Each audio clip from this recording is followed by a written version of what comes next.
Hello, xin chào tất cả các anh em đã quay trở lại với kênh của mình nha.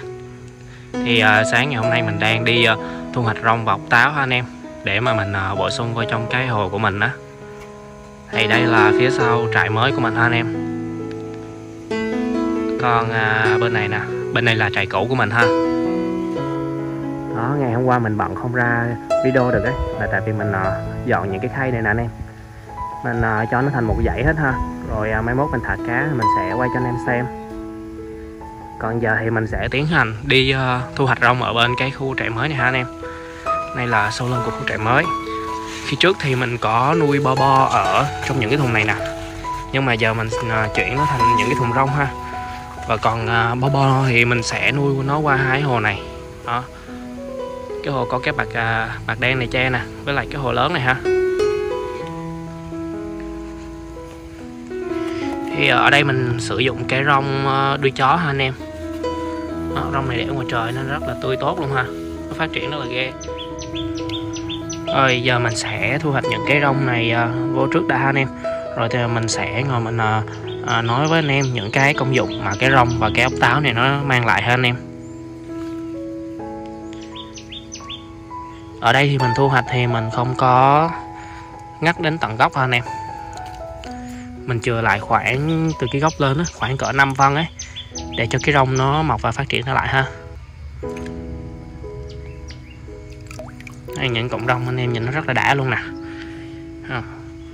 nhìn nó rất là tươi xanh luôn ha.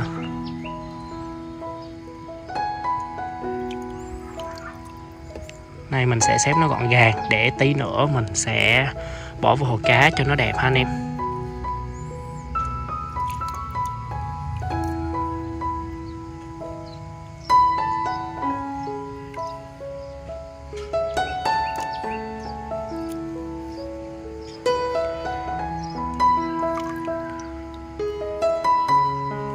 Thì cái này là một tay ngắt rong với lại một tay quay thì nó hơi lâu ha, nên là mình sẽ quay cho anh em xem một chút rồi mình tắt máy để mà thu hoạch cho nó nhanh ha anh em. Vô làm clip cho nó đỡ tốn thời gian ha.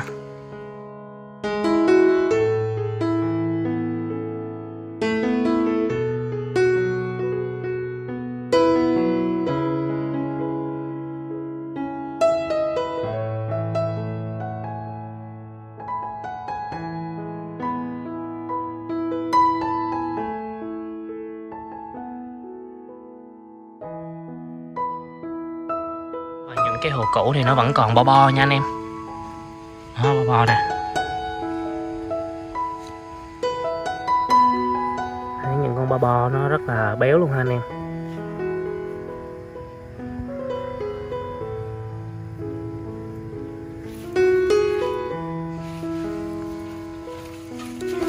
Giờ mình sẽ thu hoạch qua hồ này ha.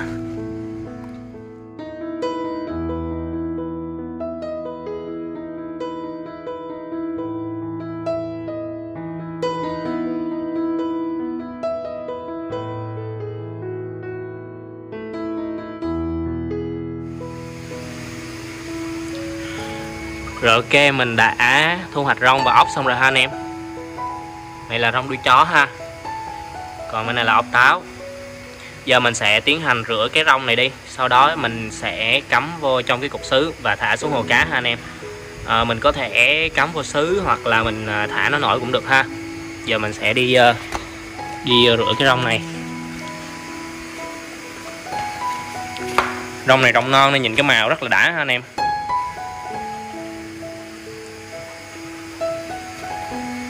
Mình chuẩn bị một cái hồ nước ở đây rồi ha.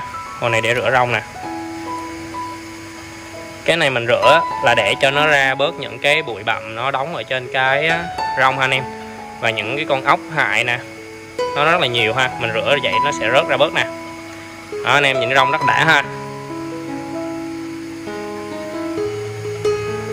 Rồi giờ mình sẽ rửa hết trong cái thau này và mình cắm sứ, mình bỏ vô hồ, xong rồi mình sẽ quay cho anh em xem ha. Mình lặn xuống mình quay rong luôn và mình sẽ nói đến cái rong nó tốt như thế nào ha. Và ốc nữa, rong và ốc nó tốt như thế nào.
Rồi mình đã làm thử trước một cái này nè anh em.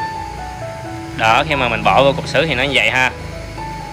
Cục sứ thì nó sẽ giúp làm cái rong nó chìm xuống và nó đứng lại một chỗ, nhìn cái hồ nó gọn hơn ha anh em.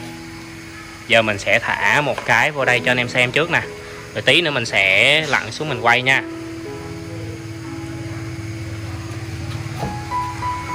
Đó, anh em nhìn nó rất là đã ha. Cái này giờ nó bị thiếu ánh sáng anh em, chưa có bật đèn á, nên là nhìn nó không có tươi xanh hơn ha. Giờ mình sẽ làm những cái này tiếp. Và đây là cái sứ để mà mình nhét vô nè. Còn cái thùng ốc này thì tí nữa mình bỏ rong xong thì mình sẽ nói đến cái ốc ha. Nhưng mà trong cái quá trình mà mình nhét, mình tỉa rong nữa anh em, nó rất là lâu ha. Và cái rong này nó lên đây thì nó sẽ bị khô liên tục á, nên là mình sẽ dùng cái bình này nha. Mình sẽ dùng cái bình này để mà mình xịt phun sương cho cái rong nó tươi. Rồi cứ vừa làm vừa xịt gì đó. Thì tí nữa mình làm xong hết chừng này cái mình thả vào hồ thì mình sẽ quay cho anh em xem ha. Rồi mình đã bỏ rong vô trong hồ cá xong rồi hả anh em. Nhìn nó cũng rất là thẩm mỹ ha. Giờ mình sẽ qua bên hai cái hồ này để mà mình so sánh cho anh em thấy nha. Một hồ có rong và một hồ nó không có rong thì nó sẽ như thế nào ha anh em. Đây, như anh em thấy, cái hồ này là không có rong ha. Hồ này là không có nè. Nước nó cũng trong, nhưng mà trong nhờ cái lọc ha. Đó. Nhưng mà không qua cái hồ này. Hồ này mình chỉ bỏ một ít rong thôi. Đây, chỉ có leo que vài cọng rong thôi ha, với lại lọc. Thì nước nó rất là trong luôn. Đó. Và cái số lượng cá nó như nhau anh em. Thậm chí là cái số lượng cá bên này nó nhiều hơn nữa nè. Và bên này chỉ là cá trống ha, bên đó là cá bầy, mình chưa có tách. Bên này chỉ là cá trống thôi. Nhưng mà anh em xem, nếu cái hồ không có rong thì nước nó sẽ hơi đục nha anh em.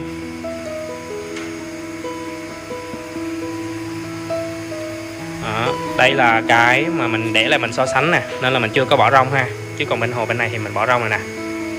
Đó, bỏ rong rồi. Hồ này mới bỏ rong ha. Thì giờ mình sẽ bỏ rong vào trong cái hồ này nữa để cho nước nó trong lên ha. Để qua bên kia đi, qua bên kia ngồi nói chuyện cho nó dễ ha anh em.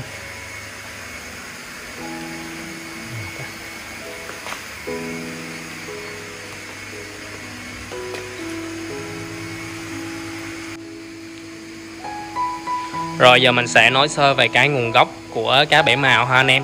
Thì cách đây khoảng 100 năm trước á, thì cá bảy màu nó có rất là nhiều ở ngoài những cái sông suối, ao hồ, mương lạch ha anh em. Và khi cá nó sống ở ngoài đó thì sẽ có thêm những cái cây thủy sinh nè, những cái rong bèo. Nó giúp cho cái hệ sinh thái, cái môi trường sống của con cá ở ngoài đó nó rất là tốt ha anh em. Và con cá khi anh em thấy những cá ở ngoài đồng, ngoài ruộng nữa thì nó sẽ sống và phát triển rất là mạnh mẽ ha. Nó rất là khỏe luôn.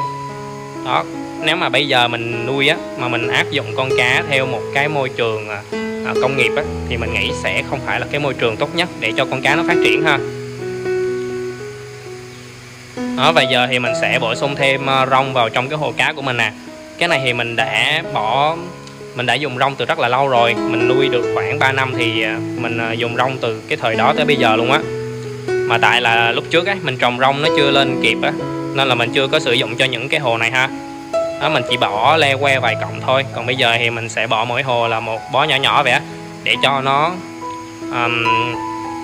phát triển và nó giúp cho cái hồ cá của chúng ta sẽ sạch sẽ hơn ha anh em. Rồi giờ mình sẽ nói rõ hơn về cái công dụng mà rong nó đem lại ha anh em. Mình ngồi xuống đây nha. Thì khi mà chúng ta bỏ cái cây rong này vô trong cái hồ cá nè, thì nó sẽ lọc những cái chất thải, những cái chất dơ ở trong hồ cá này để nó hấp thụ thành những cái chất dinh dưỡng cho cái cây rong nó phát triển ha anh em.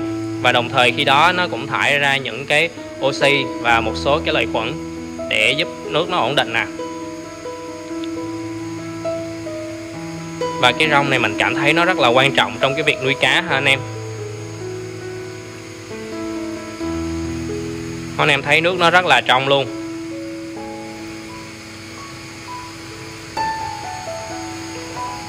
Và khi mà nuôi cá này thì mình khuyên anh em là nên bỏ thêm cái ốc táo nữa ha anh em.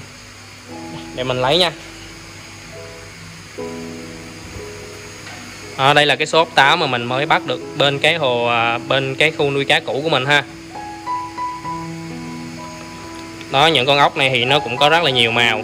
Cái này là ốc táo nha anh em, nó không phải thuộc họ hàng của ốc bươu nha. Ở những con ốc này cái công dụng của nó là nó sẽ ăn những cái phân nè, ăn những cái phân cá, ăn những cái thức ăn dư thừa ha anh em. Và những cái clip trước mình đã nói khi mà con cá nó ăn cái thức ăn vô mình ví dụ nha, là cái thức ăn đó nó có khoảng là 50% đạm, thì con cá nó ăn vô thì nó chỉ hấp thu được khoảng là 25 đến 30% đạm thôi nha anh em. Rồi nó thì ra những cái chất dinh dưỡng mà còn dư nó sẽ được thải ra đường phân ha. Và khi chúng ta cho cá ăn nhiều thì nó sẽ thải ra nhiều những cái chất dinh dưỡng, rồi những cái cặn, rồi những cái chất độc ammoniac nữa, thì nó sẽ làm ảnh hưởng đến cái tình trạng sức khỏe của con cá chúng ta ha. Nên là mình sẽ bổ sung thêm cái con ốc này nè. Đó, con ốc này nó sẽ dọn cái phân đó, và có thức ăn dư thừa thì nó sẽ dọn luôn ha. Ví dụ như cái phân đó nó đi ra là còn khoảng 25% chất dinh dưỡng đi, thì con ốc này nó ăn xong nó ị ra cái phân của nó nữa, thì đâu có còn bao nhiêu chất dinh dưỡng đâu anh em. Và đặc biệt là cái phân ốc này nó sẽ rất là rắn ha, nó rắn hơn cái phân cá rất là nhiều luôn. Và nó sẽ không có làm nó không có bị tan trong nước nó không có làm đục nước nè.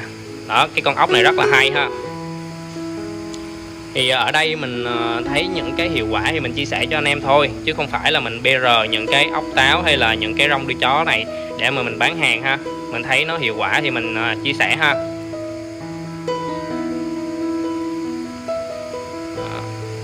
Không những khi mà chúng ta dùng rong mà dùng ốc vô trong hồ không những cái hồ nó đẹp hơn, nó mát mắt hơn ha anh em, nó còn thẩm mỹ hơn nữa nè. Đó, khi có một cái bó rong nhỏ nhỏ vô thì anh em nhìn cái hồ nó tươi mát hơn ha. Và những con ốc này màu sắc của nó nè rất là đẹp luôn. Con này là vàng gold ha anh em, còn con này nó kiểu nó màu tím nhưng mà nó bị cái rêu nó đóng nè anh em. Đó, màu tím nè, nó rất là đẹp ha. Giờ mình sẽ lặn xuống để mình quay những cái bó rong của mình cho anh em xem ha.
Đó, và giờ mình muốn khoe với anh em là ở trại mình có một cái loài bèo này ha anh em.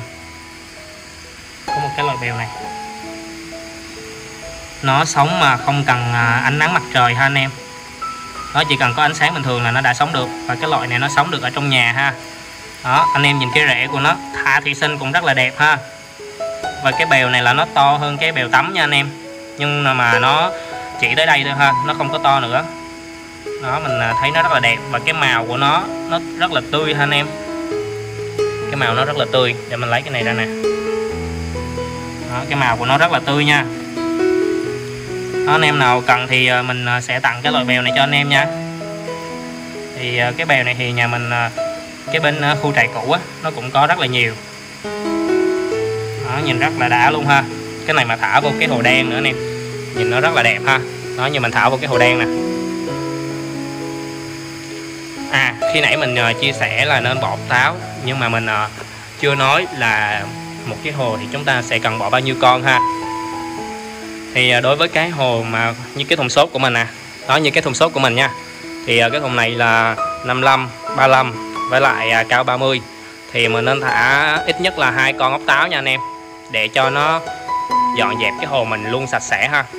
Và khi mà chúng ta dùng ốc táo thì cảm nhận là cái hồ nó không thấy phân cá luôn ha. Và cái thức ăn dư thừa cũng được cái ốc nó ăn đi, nó chỉ để lại cái phân ốc. Và phân ốc mình cảm thấy phân ốc nó tốt hơn cái phân cá rất là nhiều ha. Và nó rắn, không tan trong nước, giúp chúng ta hút cặn nó ra dễ dàng hơn ha. Đó, anh em nhìn thấy rất là đã ha. Rồi cái video đến đây nó cũng dài rồi, nên là mình xin phép kết thúc video ở đây ha.